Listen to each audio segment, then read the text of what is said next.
pessoal, beleza? Bom final de semana primeiramente a todos, né? Lembrando que neste domingo, às 7 da noite, por volta das 7 da noite, eu vou confirmar o horário ainda certinho para passar tudo para vocês. Vai ter live, né?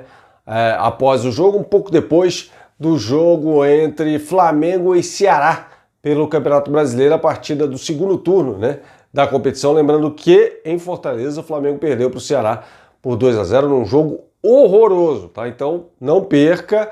E vamos falar aqui do Jorge Jesus, né? A gente tem trazido aqui informações no canal sobre isso, porque cresce de forma desordenada até na rede social, você tem acompanhado isso certamente.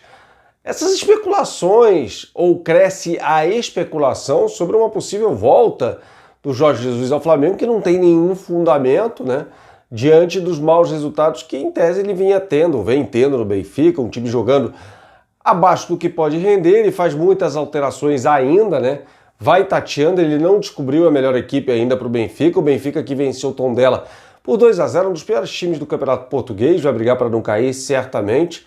Um jogo em que o Benfica dominou, fez os 2 gols na segunda etapa, um deles com o Seferovic, que estava voltando após ficar afastado por conta de uma infecção de vírus. E, enfim, o Benfica venceu jogando muito melhor, finalizando 21 vezes, contra apenas 3 do Tondela, equipe visitante, no Estádio da Luz, mas vinha de um empate contra o Santa Clara.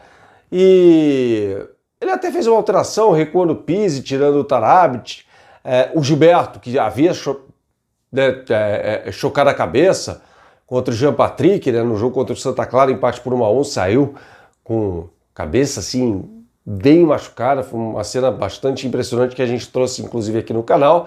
Voltou ao time do Benfica, voltou não, melhor dizendo, né? Começou a partida como titular do Benfica, e o técnico Jorge Jesus, como é praxe, falou após a partida e procurou encerrar qualquer tipo de especulação em relação a uma possível saída do Benfica, inclusive alfinetando jornalistas, comentaristas, ex-jogadores que comentam na televisão portuguesa, e até chegou a falar de arquitetos falando sobre futebol. Isso é uma coisa nada a ver, isso é uma apelação de Jorge Jesus. Todo mundo fala sobre futebol.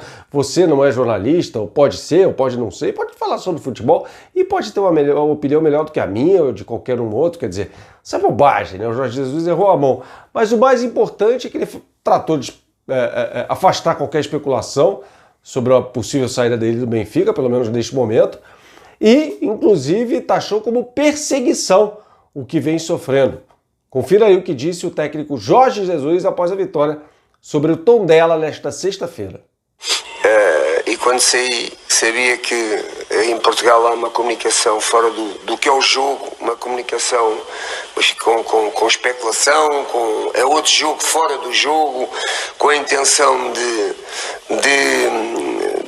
desvalorizar os jogadores, os treinadores, os presidentes, não é? Sei que isto existe politicamente em Portugal, esta comunicação desportiva existe. Eu estava um pouco destranado disto. Eu, para mim, já estava habituado a falar só de futebol. Tive 2 anos só a falar de futebol e para as conferências da imprensa a falar de futebol. Como vocês estão-me a colocar aqui várias perguntas, como já me perguntavam sobre futebol, não estava habituado já a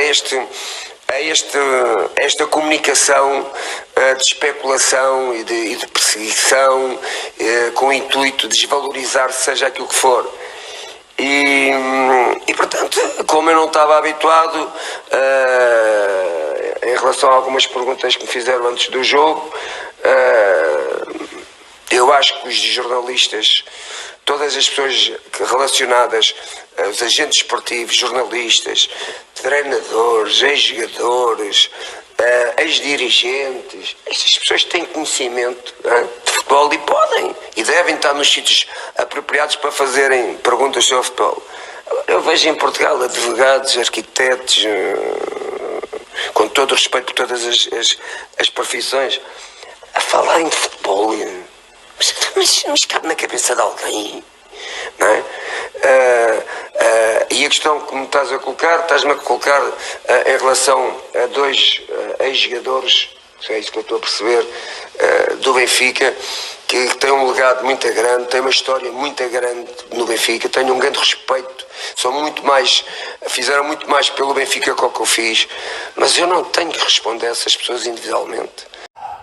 Bom, lembrando que o próximo jogo do Benfica é contra o Futebol Clube do Porto. A partida vai ser no estádio do Dragão.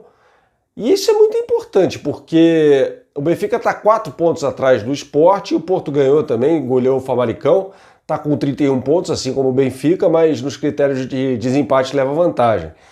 O Benfica já perdeu para o Porto na final da Supertaça de Portugal e agora vai enfrentar de novo a equipe. Isso vai ser um teste aí para a condição do Jorge Jesus, né? Ele vai continuar sendo muito criticado, ele é muito criticado, ele nunca foi unanimidade no Benfica, gente, é bom lembrar isso, tá? Pela forma como ele saiu e assumiu na sequência o Sporting, que é o arquirrival do Benfica, na cidade de Lisboa. Então isso nunca foi engolido, inclusive tendo um problema jurídico com o Benfica, isso nunca foi engolido por parte dos adeptos, dos encarnados, né? E até associados do clube, tá? Mas assim, esqueçam momentaneamente qualquer coisa sobre Jorge Jesus no Flamengo, tá bom? Não tem essa possibilidade, tá? A gente vai trazer aqui porque o Jorge Jesus é um tema que atrai, né, todo mundo no futebol brasileiro, mas não tem nesse momento nada no horizonte no que diga respeito. Primeiro é uma demissão ou uma saída por opção própria dele do Benfica, ele acabou de falar sobre isso, aí você ouviu e viu. E também por parte do Flamengo, não há absolutamente nada disso. Aliás, falando em técnico do Flamengo, no caso o Rogério Ceni, eu vou trazer ao longo da próxima semana um trecho de uma entrevista que eu fiz ao lado do Fábio Piperno e do Kaká Fernando com o presidente do Fortaleza, o Marcelo Paes, no canal Band Esportes. Eu vou trazer um trecho dessa entrevista aqui em que eu pergunto para ele, escuta, por que o Rogério Ceni só deu certo no Fortaleza, né? Lembrando que o Rogério Ceni, ele assume pela primeira vez um clube de futebol, o São Paulo, né? Naquele campeonato de 2017, na temporada, na verdade, né? Começou no Campeonato Paulista e foi até o Brasileiro, caindo, aliás, após uma derrota para o próprio Flamengo, né? Na Ilha do Urubu. Nossa Senhora, se lembra? Pois é. E depois ele assume o Fortaleza, ele vai para o Cruzeiro, não dá certo, volta para o Fortaleza, vai ao Flamengo, então ele dirigiu 3 grandes equipes. São Paulo, Cruzeiro e agora o Flamengo. No Cruzeiro seria muito difícil que desse certo, mas no São Paulo não deu certo e no Flamengo não vem dando certo, né? E o Marcelo Paes tem uma explicação interessante que eu vou trazer ao longo da semana para você, evidentemente, que eu não vou falar porque eu quero trazer a fala dele, né? Eu não quero eu reproduzir, eu tenho esse arquivo e vou colocar para você a fala do presidente do Fortaleza em relação ao técnico Rogério Ceni. E também neste domingo eu vou trazer um vídeo de análise do Ceará para essa partida contra o Flamengo. O Ceará, que é um time, já vou dizer de antemão aqui alguma coisa para você, que perdeu para o Internacional por 2-0 no meio de semana, na quinta-feira, né, pelo Campeonato Brasileiro, e poderia ter vencido a partida, teve mais posse de bola. O Inter deu um chute a gol apenas em todo o primeiro tempo e o Ceará poderia ter aberto o placar. O Vitor Cuesta, zagueiro, salvou bola em cima da linha, Marcelo Lomba fez defesaça, o Moisés tirou bola que chegaria, acho que para o Kleber até, fazer um gol ali, estava em frente, né, o gol ali, debaixo da trave praticamente. Então assim, o Ceará engrossou o caldo para o Internacional. Eu não acredito que seja um pulo de 10 não, embora o Ceará não seja um grande time, mas não corre risco nenhum de rebaixamento, também não acredito. Vai brigar aí por Sul-Americana, vai ser essa briga do Ceará no Campeonato Brasileiro. É um time que teve mais a posse de bola do que o Internacional, né, do que esse Internacional do Abel.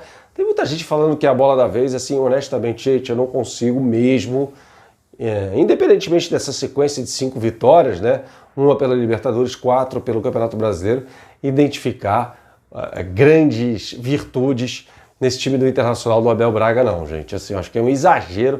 O pessoal tá forçando a mão um pouquinho. Daqui a pouco acho que vai haver um choque de realidade. Pelo menos é a minha impressão. Uma temporada atípica, imprevisível, marcada pela imprevisibilidade. Não só no Brasil, já falei aqui sobre o Campeonato Inglês também. Mas, honestamente, eu não consigo acreditar muito nesse Internacional.